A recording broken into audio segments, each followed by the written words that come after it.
G'day, welcome to 710 Projects. My name's Charles. I'm sure you've done a lot of things like myself, like I'm doing now. You've seen lots of people on YouTube go build things, do this, do that, from cars, go-karts, houses, seen satisfying videos of people clearing up gardens or clearing up rivers or unclogging drains in cities, a number of hundreds of thousands of different videos. I just thought I would give it a go. Why the hell not? I would like to firstly say, please excuse my edits. Again, I am new to this. This is definitely a new experience for me. Thing I thought I will start off today with is building a drift trike. If you're unsure of what they are, it's basically a go-kart with 3 wheels, hence the trike. Small petrol powered engine, go to rear axle, and you have sleeves on the rear wheels and it makes it slide. I have had a few drift trikes in the past myself. I've had a number of go-karts in the past myself and a few mini bikes. So these are things I will be wanting to tackle myself in the future, learning how to do it, and hopefully you'll learn with me along the way. For this first project, I thought, yeah, with the drift trike, why not do it with something, fairly simple. We have in front of us a 110cc fully automatic electric start, hence the battery, pit bike engine. I thought this is going to be a good powerhouse. It puts out about 7 kilowatts, 7 horsepower, something like that. One of those two things. Got some nice go-kart tyres, nice sturdy axle, sprocket, chain, brake disc, bearings back there, and got your 2 hubs just here for the wheels, and a whole lot of electrical goodies, and a couple, looks to be a throttle cable and something else there as well. So let's get into it. The plan is I'm going to be making the frame out of 38mm box section. I have access to that pretty easily, so I've got a couple 5.5 meter lengths of it ready to use. And then for the front, probably most typically what people use is a BMX frame or the likes, and weld it onto the front. So I'm new at this. If you have any tips that would help me out, please do comment below or whatever. I will hopefully read them and implement them in future videos or future tasks. For now, let's get into it. So how I thought I'd start this off with is doing the rear end first. Gives me a solid place to start to mount up the rear axle, get the spacing of the frame right from between the 2 bearings here, and also gives me a chance to sort out the height if I want to put the bearings on top of the tube, underneath, on the back of the frame, something like that. Haven't quite decided yet, but I thought let's get the frame all assembled and then I'll come back to you.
Here we have the axle, still got to attach the sprocket to the hub, same with the brake caliper.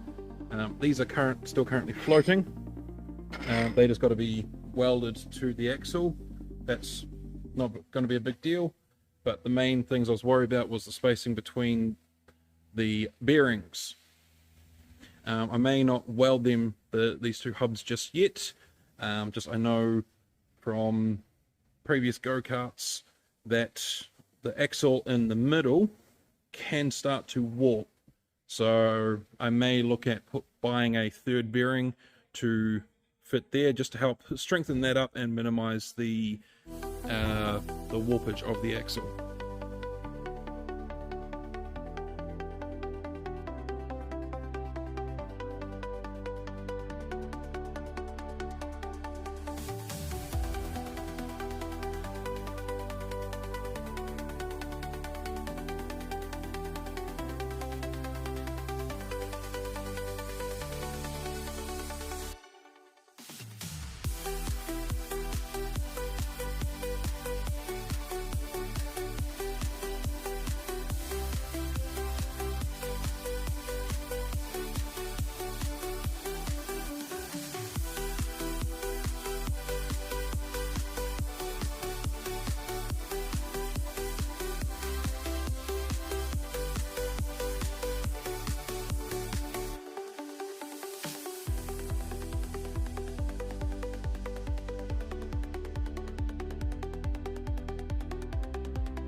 I just cut the some 38mm box section to 1.2 meters, or just shy of 4 foot long, for those people using the American system, you know, all the bald eagles, that kind of thing.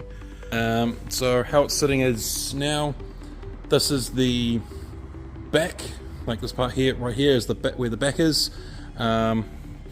Space between each bearing is about 540 to 560 mil wide.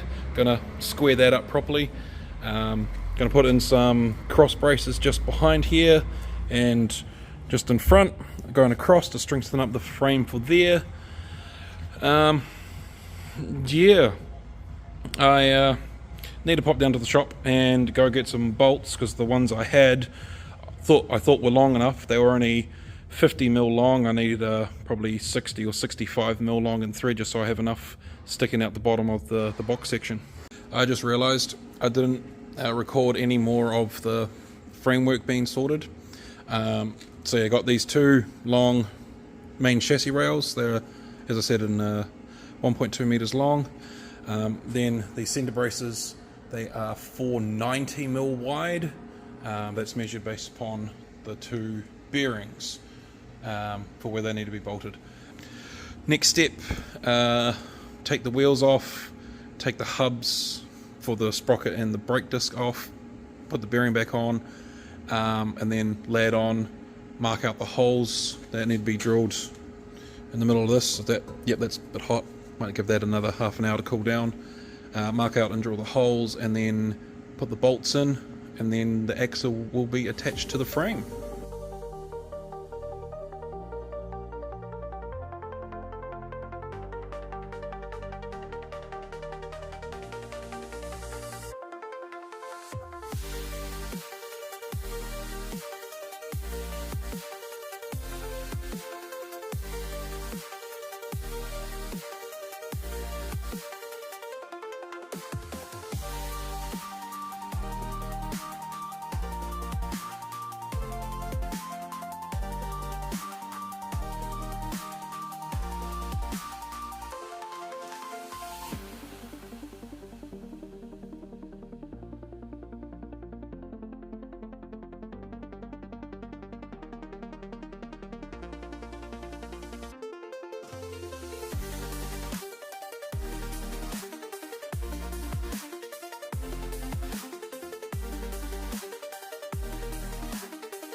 Looks like I made that pretty damn good.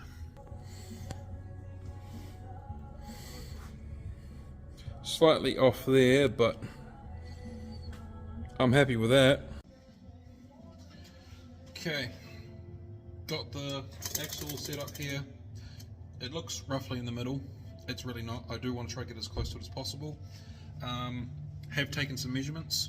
The gap between these two braces is 270mm, and so to get into the middle, that is 270, 135mm to the center.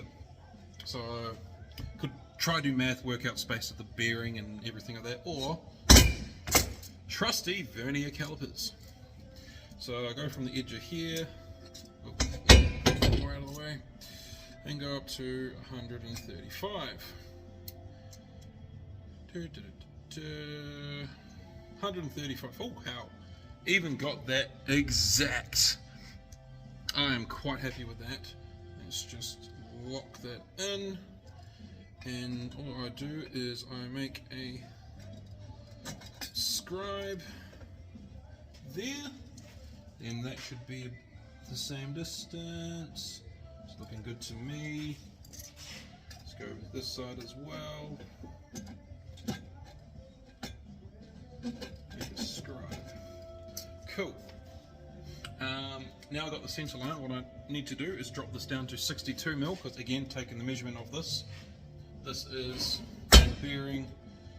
It is 120, just over 126mm, and overall width of the base of the bearing from here to here. So now I'm going to measure out 63mm from that center line either side. This then should be, in theory, centered on either end.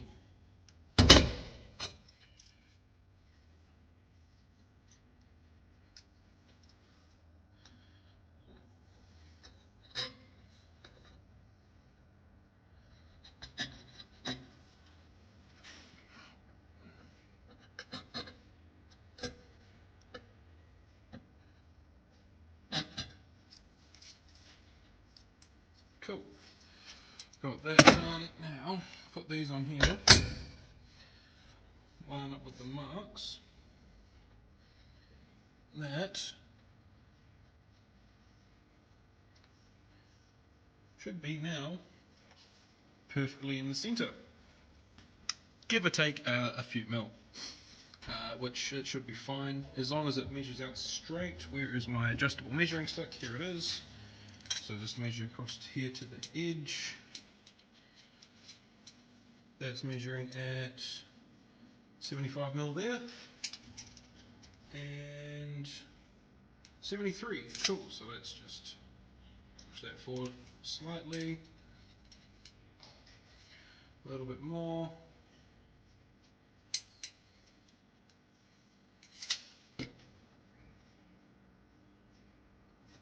Cool. So now that should be perfectly in the center.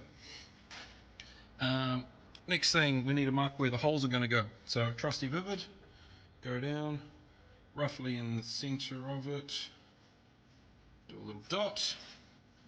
Same with this side.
have the right sizes, 16 for the bolt head, 17 for the nut. Nice and easy, I think.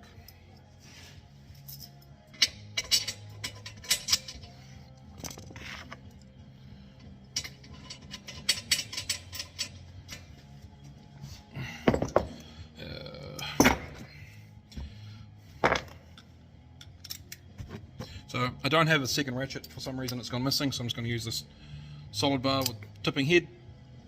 Just hold the one underneath in place as I tighten up the top.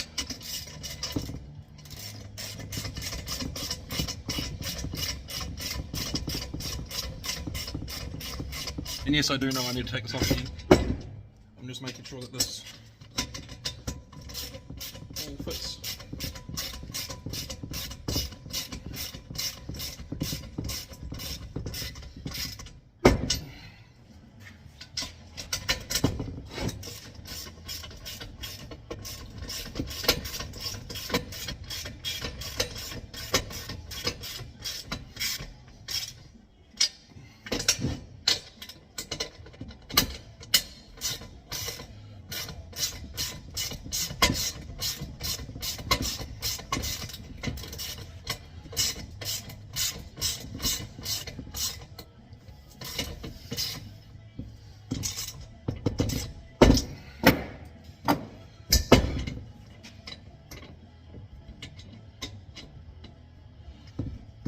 Seems to be spinning nice and straight. Happy with that. Doesn't feel like it's binding at all. Let's remove it and put everything back on.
We have an assembled rear end, nice welded, well, not nicely welded, but welded up box section. Rolls nice and smoothly, doesn't feel like it's binding up at all.